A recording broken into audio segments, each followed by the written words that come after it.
जैसे कि आप लोगों से मैंने वादा किया था कि यार एक ही सीवी का तरीका बताऊंगा जिससे आप सारे के सारे टॉपिक्स, किसी भी टॉपिक पे आपको सीवी आ जाए, आप इजीली कर सकें। तो यार वीडियो आ चुकी है, तो मेरी ज़िम्मेदारी है कि मैं आपको आसान तरीके से समझाऊं। आपकी ज़िम्मेदारी है कि आप लोग वीडियो को एंड तक देखें, कोई भी पार्ट मिस ना करें। तो वीडियो स्टार्ट करते हैं। तो सबसे पहले आपने सीवी में एक ऊपर कोने की साइड में आपने नेम, उसके बाद 2 डॉट और अपना नेम लिखना है। जिस तरह मैंने लिखा है आपने बिल्कुल इसी तरीके से लिखना है। उसके बाद आप लिखेंगे जी एड्रेस, और एड्रेस लिखने का तरीका इधर ऊपर आप लोगों को दिख रहा होगा। एड्रेस के बाद 2 डॉट लगाने हैं, उसके बाद L.M.N, सॉरी ये LN हो गया है, यहाँ पर L.M.N है। उसके बाद सेक्टर, फिर कोमा, फिर अपनी सिटी का नाम। आप अगर मुल्तान में रहते हैं तो LMN सेक्टर मुल्तान, आप अगर पेशावर में रहते हैं तो LMN सेक्टर पेशावर। इस तरीके से आप एड्रेस अपना लिखेंगे। A to Z ऊपर जो मैंने फॉर्मेट लिखा है आप उसी हिसाब से लिखेंगे। नेक्स्ट आपने लिखना है जब अपनी डेट ऑफ बर्थ। यकीनन आपने अपनी ओरिजिनल डेट ऑफ बर्थ नहीं देनी है, तो आप डेट ऑफ बर्थ कुछ इस तरीके से लिखेंगे। फॉर एग्ज़ाम्पल आप दिसंबर में पैदा हुए हैं तो 00 दिसंबर के बाद कोमा, फिर 4 दफ़ा 0। जनवरी में पैदा हुए हैं तो 00 जनवरी, फिर कोमा, फिर 4 0। इस तरह आप डेट ऑफ बर्थ लिखेंगे। उसके बाद आ जाते हैं कि आपने अपना कंटेक्ट देना है। कंटेक्ट नंबर, यकीनन आप अपना ओरिजिनल कंटेक्ट नंबर नहीं देंगे। आप एग्ज़ाम में लिख रहे हैं तो आप नकली नंबर भी नहीं दे सकते। तो आप क्या करेंगे कि कंटेक्ट में आप +92 के बाद 000 थोड़े से ज़ीरो लगा के छोड़ देंगे। अगर आप इंडिया से हैं तो भी ये तरीका इस्तेमाल कर सकते हैं। आप किसी भी मुल्क में रहते हैं, आप पाकिस्तान में रहते हैं, आप इस तरीके से अपना कंटेक्ट नंबर दे देंगे। ये बेसिकली पाकिस्तान बोर्ड के हवाले से मैंने गाइड किया है, लेकिन ये सीवी का फॉर्मेट जनरल है। आप किसी भी मुल्क से रहते हैं तो आप ये फॉर्मेट इस्तेमाल कर सकते हैं। इसके बाद देखते हैं जी, हाँ एक पॉइंट इधर आप लोगों को मैं याद दिलाना चाहता हूँ कि आपने ये जो 4 चीज़ें मैंने लिखी, इसमें कहीं पर भी आपने मार्कर का इस्तेमाल नहीं करना। आपने सिंपल ब्लैक या ब्लू पेन से ये चीज़ें आपने लिखनी है। ये 4 के 4, name, address, date of birth और कंटेक्ट, ये सारा आपने इधर कहीं भी मार्कर का इस्तेमाल नहीं करना। अब इसके बाद देखते हैं, तो इसके बाद आपने मेन हेडिंग डालनी है। छोटी सी 2 लाइनों की हो, उससे ज़्यादा ना हो हेडिंग।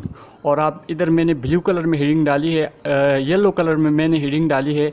आप यकीनन ब्लैक और ब्लू मार्कर में से किसी एक मार्कर से हेडिंग डालेंगे। इसके अलावा आप मुख्तलिफ़ कलर्स के मार्कर इस्तेमाल नहीं कर सकते। ये पॉइंट भी आपको याद रखना पड़ेगा। फिर उसके बाद आप लोगों ने लिखना है कि अपना ऑब्जेक्टिव क्या था। ऑब्जेक्टिव मैंने एक तैयार किया है आप लोगों के लिए। हर टॉपिक में ये ऑब्जेक्टिव आप लिखेंगे। किसी भी टॉपिक में आए आप ये ऑब्जेक्टिव याद करेंगे और उधर चिपका डालेंगे।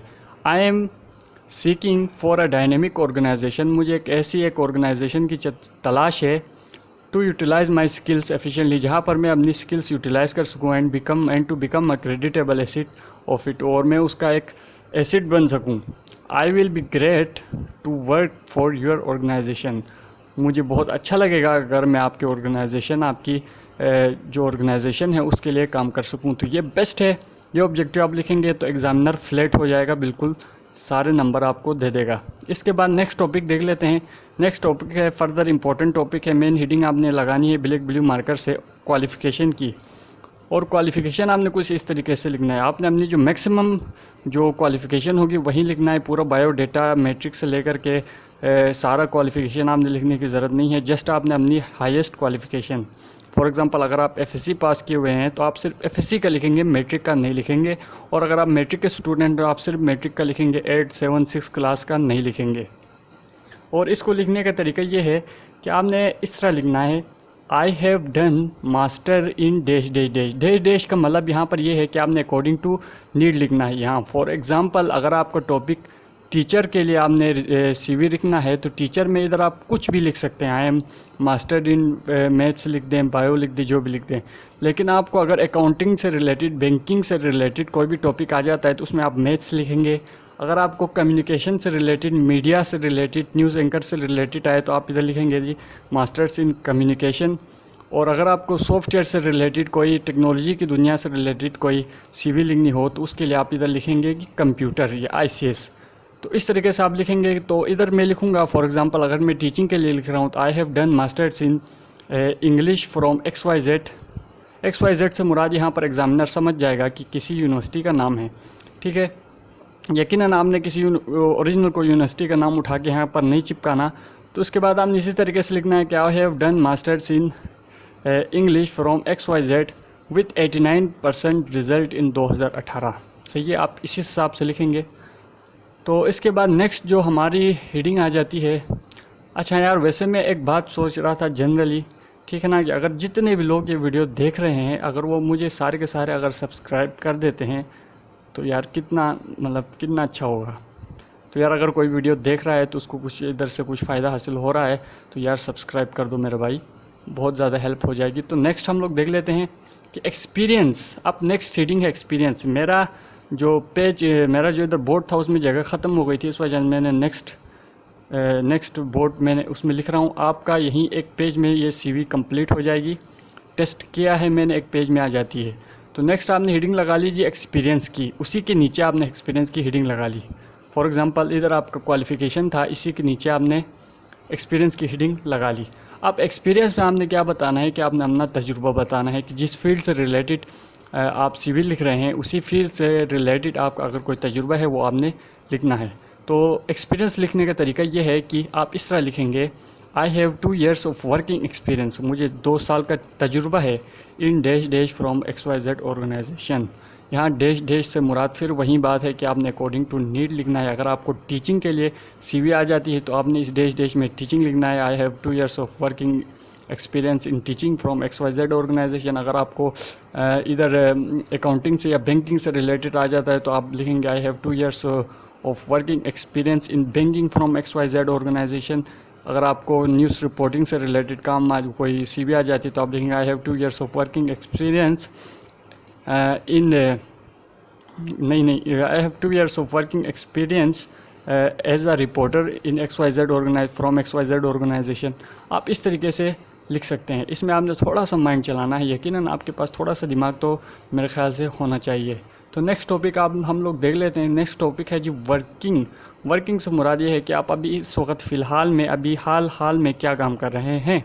यकीनन वेले तो नहीं बैठे होंगे, वेले इंसान को बैठना भी नहीं चाहिए। तो नेक्स्ट हम लोग देख लेते हैं। तो इसमें आपने लिखना है currently I am working as a dash in XYZ organisation. भले ही आप बेरोज़गार हों, भले ही आप वेले बैठे हुए हों, फिर भी आपने लिखना है। यहाँ पर एग्ज़ाम है, कुछ भी लिख सकते हैं आप, लिख अपने हिसाब से इधर लिख सकते हैं। लेकिन इधर बेहतर ये है कि आप इधर भी टॉपिक से रिलेटेड ही लिखें। अगर आपको टीचिंग से रिलेटेड है तो आप लिखें उधर currently I am working as a teacher in XYZ organisation. तो इस हिसाब से आप वर्किंग लिख सकते हैं। वर्किंग थोड़ा सा वेरी करेगा, आप अपने हिसाब से टॉपिक से अनरिलेट भी लिख सकते हैं, लेकिन बेहतर है तो टॉपिक से रिलेट ही लिखें। नेक्स्ट हम लोग देख लेते हैं हेडिंग क्या है हमारी। नेक्स्ट हेडिंग निकल के आई है स्किल्स की।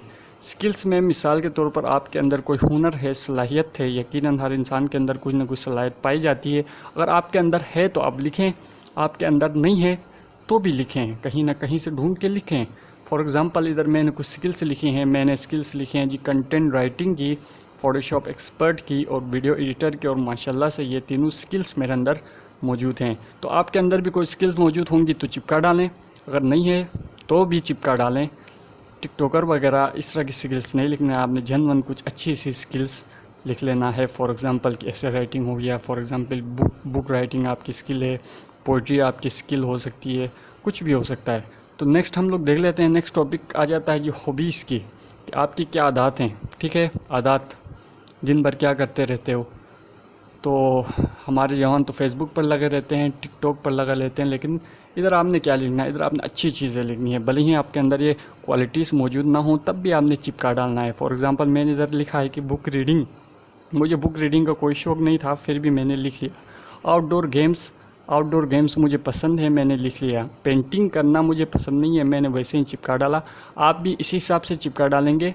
एग्जामिनर ने कौन सा आपके घर में आके आपसे इन्वेस्टिगेशन करनी है। नेक्स्ट हम लोग देख लेते हैं जी रेफरीज। इंपॉर्टेंट टॉपिक है ये, लास्ट में आप लोग लिखेंगे रेफरीज। अब ये रेफरीज को इसको लिखने का कुछ रूल्स होते हैं, आप ऐसे ही मुंह उठा के यहाँ पर कुछ भी नहीं लिखेंगे। फॉर एग्जांपल रेफरीज, पहले मैं आपको समझा देता हूँ कि रेफरीज होता क्या है। फॉर एग्जांपल आपने किसी से उधार मांगना है तो आपको एक बंदे की ज़मानत देनी पड़ती है कि भाई ये मेरी ज़मानत देगा। आप कल को कोई बंदा क्रिमिनल होता है, अरेस्ट होता है तो उसको भी ज़मानत देनी पड़ती है। तो रेफरेंस से मुराद यही है कि आपकी CV के अंदर जो चीज़ें मौजूद हैं इसकी ज़मानत देने वाला कौन है। तो यकीनन आपकी ज़मानत देने वाला कोई भी नहीं होगा, लेकिन आपने एग्ज़ाम में कुछ भी लिख देना है। आप इस तरह लिखेंगे एग्ज़ाम के अंदर ये टॉपिक कि आप लिखेंगे कि डॉक्टर ABC।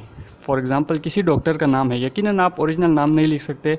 फिर उसके बाद डॉट के बाद आपने उसको थोड़ा सा तारुफ लिखना है कि वही वो ये कौन सा डॉक्टर है, क्या है ये। तो मैंने लिखा है scientist in LMN research centre. ये एक डॉक्टर है जो कि LMN सेक्टर में रिसर्च सेंटर में काम करता है। सही है, A to Z आपने इस तरह चिपका डालना है। फिर उसके बाद नेक्स्ट देख लेते हैं अगली रेफरी क्या है कि 2 रेफरी मिनिमम आपने देनी होती हैं, तो मैंने आपको दोनों को दोनों दे दी यहाँ पर। नेक्स्ट रेफरी है प्रोफेसर ABC, एक प्रोफेसर है, लेक्चरार है LMN ऑर्गेनाइजेशन में, ठीक है। तो ये आप याद रखना इन चीज़ों को। नेक्स्ट हम लोग देख लेते हैं कुछ रिलेटेड टॉपिक्स हैं, बहुत इंपॉर्टेंट है यार, आप सोच भी नहीं सकते इतने इंपॉर्टेंट टॉपिक्स हैं। अगर आपको CV राइटिंग आती है तो आपको जॉब एप्लीकेशन क्लियर कट आनी चाहिए, क्योंकि जॉब एप्लीकेशन अक्सर CV राइटिंग की जगह बोर्ड में दे देते हैं और दिया भी है। और उसके अलावा जॉब लेटर को कवर लेटर भी बोला जाता है। और उसके अलावा रिज्यूम राइटिंग, CV का दूसरा नाम रिज्यूम राइटिंग होता है, लेकिन CV और रिज्यूम में थोड़ा सा फ़र्क है बस। तो अगर आपको ये चीज़ समझनी है तो इन दोनों चीज़ों को, इन दोनों टॉपिक्स का लिंक मैं डिस्क्रिप्शन में दे दूँगा। जैसा कि मैं आप लोगों की बहुत ही ज़्यादा ख्याल रखता हूँ, आप भी मेरा ख्याल रखें और मुझे सब्सक्राइब करें। इन दोनों टॉपिक्स की लिंक जो है ना डिस्क्रिप्शन में मौजूद है। तो इसी के साथ मैं आप लोगों से इजाज़त चाहता हूँ, मिलते हैं किसी और वीडियो में। अल्लाह हाफिज़। और सब्सक्राइब करो मेरे भाई, सब्सक्राइब।